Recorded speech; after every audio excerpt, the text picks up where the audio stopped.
गरीब साध साध सब नेक हैं, आप अपनी ठोरे। जो सतलोक ले जाएंगे वो साधु कोई और।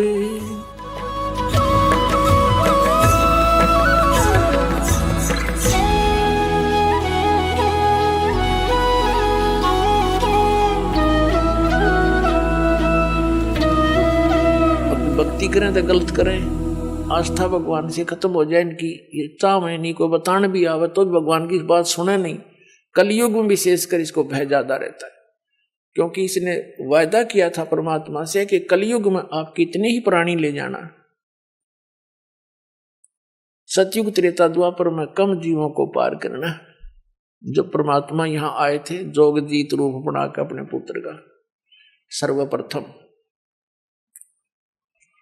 अब आप देखते हो पूरा चीन नास्तिक हो गया। वो पहले बड़े डिवोटी थे, महात्मा बुद्ध के चेले थे उनके पूर्वज।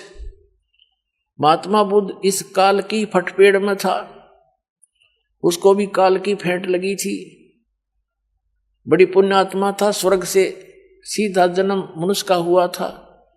तो जो स्वर्ग से सीधा मानो जीवन प्राप्त कर लेता है व्यक्ति, कोई बहुत ही पुण्यकर्मी प्राणी होते हैं, लाखों में एक, करोड़ों में एक, तो वो राजा के घर भी जन्म ले लेता है। राजकाज भी उसको अच्छा नहीं लगता, क्योंकि जिस स्वर्ग का उसको आभास है, जिस सुख का, वो वहां नहीं है।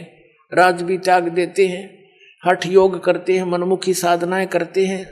उनकी पिछले जन्म की भक्ति फिर भी साथ रहती है, जिस कारण से फिर वो वक्ता बन जाते हैं, अच्छा उपदेशी बन जाते हैं। जनता उनको एक अच्छा व्यक्ति महापुरुष जानकर उनके पीछे लग जाती। तो महात्मा बुद्ध जी के द्वारा बताई गई जो साधनाओं से, पहले जो महात्मा बुद्ध से नाम लिया, उपदेशी बने, शिष्य बने, वो पुण्यात्मा थे। वो व्यक्ति सारे उस समय अपने सभी पृथ्वी पर तकरीबन, और उनके कार्य अपने आप सरा करते थे। उनके प्रारब्ध के ही कर्म प्रफुल्लित हुआ करते थे, कोई विशेष कष्ट नहीं था उनको, अच्छी आत्माएं थी। तो वो ये सोचा करते थे महात्मा बुद्ध के द्वारा दिए गई साधना से हमें लाभ हो रहा है, आगे चल के कर्महीन प्राणी होते चले गए कलयुग में, पिछले पुण्य साथ रहे नहीं, जिस कारण से उन्हीं साधनाओं को करते करते उस पूरे चीन में किसी को लाभ नहीं हुआ, सब ने लाभ होना बंद हो गया। तो सब नास्तिक हो गए कि कोई भगवान नहीं कहीं पर, छोड़ो इसको, फंड है ये। और काल ये चाव है कि नास्तिक हो जा, अब वहां कोई जिक्र करो भगवान का, चर्चा भी ना चालन दे, ऐसे बना दिए वहां पर अपने आत्माओं।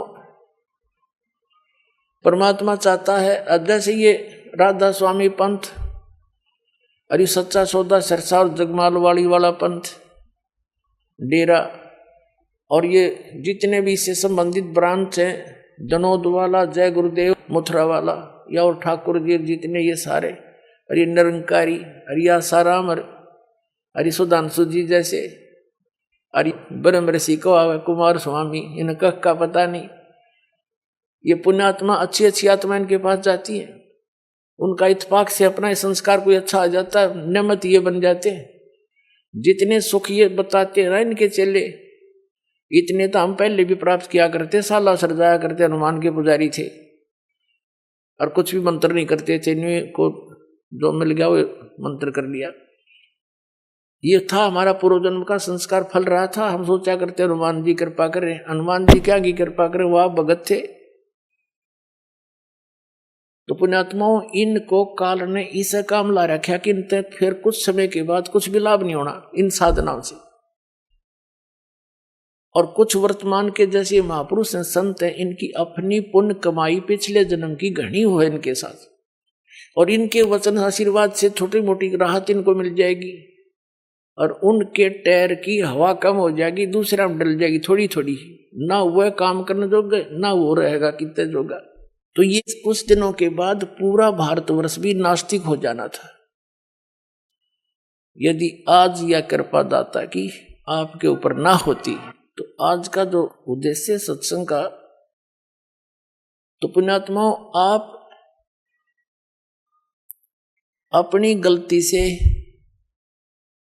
इस काल के साथ आगे हम सभी, और फिर इन ब्रह्मा विष्णु महेश से फिर ये सारी सृष्टि कुछ दुर्गा ने अपने वचन से की, कुछ इनकी गृहस्थी कर्म से, फिर आगे सारा ऐसे यो सारा जुगाड़ जुड़ गया।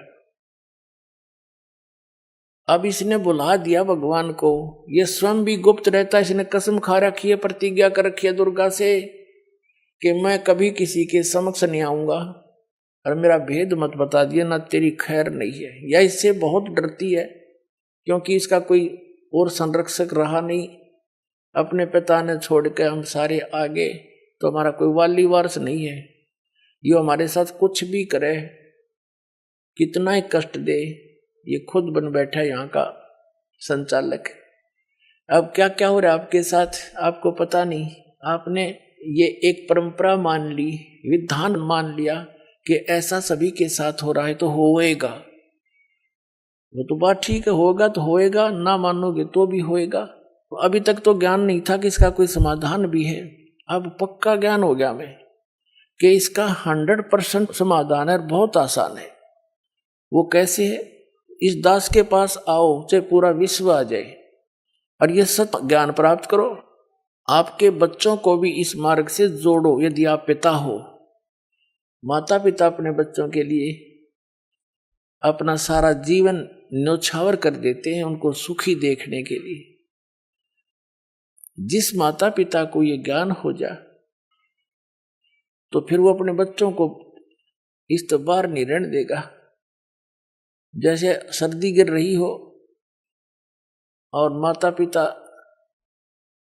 को पता चले, आंखें खुले रात्रि में और बच्चे ने रजाई एक तरफ कर रखी हो, पैर पूर मार के, तो उठ के जब उड़ाओगे उनको रजाई के और चारों तरफ से दाब देंगे कि सर्दी ना लग जाए बच्चे को, बेटी को, बेटे को। तो पुण्यात्मा, जिस माता पिता ने दीक्षा ले ली उसने तो रजाई ओढ़ ली, काल की सर्दी लग गए को ना, उस पर तो दुख का असर हो नहीं, और बच्चे बगैर रजाई के बैठे और उसी सर्दी में उसे घोर स्थान पर, भयंकर स्थान पर।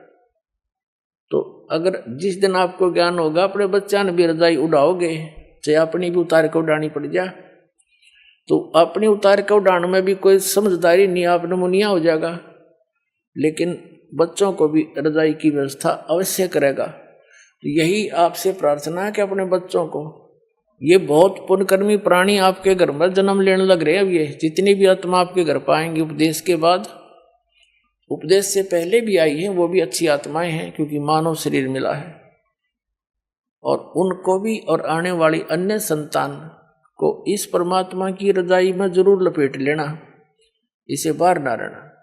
फिर आप जब यहां से जाओगे, आप यहां से जाओगे संसार छोड़कर, इस ज्ञान के आधार से आपकी आस्था इतनी हट जाएगी यहाँ की। अगर आपको कोई स्वर्ग का राजा भी बना होगा ना, आपने नफरत हो जाएगी हृदय से, नो नहीं कहने सुनते हैं, आपकी रुचि ना बने। ये ज्ञान ऐसा दे देगा दास जो परमात्मा ने दे रखा, और सच्चाई के आधार से ये अपना नरक दिखाई देगा यहाँ का राष्ट्रपति प्रधानमंत्री, ताकि वो अपने कर्म फोड़े कति, दूसरा काम नहीं सारा दिन। और फिर आज तो प्रधानमंत्री राष्ट्रपति और कल न पशु बन खड़ा हुआ।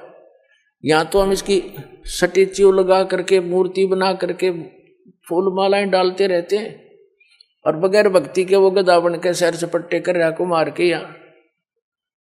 तो ये क्या की महिमा है। इसलिए परमात्मा कहते हैं, मन तू सुख के सागर बस रे और नहीं ऐसा यश रे। और ऐसी महिमा यहाँ कुछ भी नहीं है। महिमा चावे है तो वहां बस जा, बस सतलोक चला जा, सीधी सी बात है। उसके जाने का फाइनल फार्मूला, कंप्लीट कोर्स दास के पास दे दिया परमात्मा ने।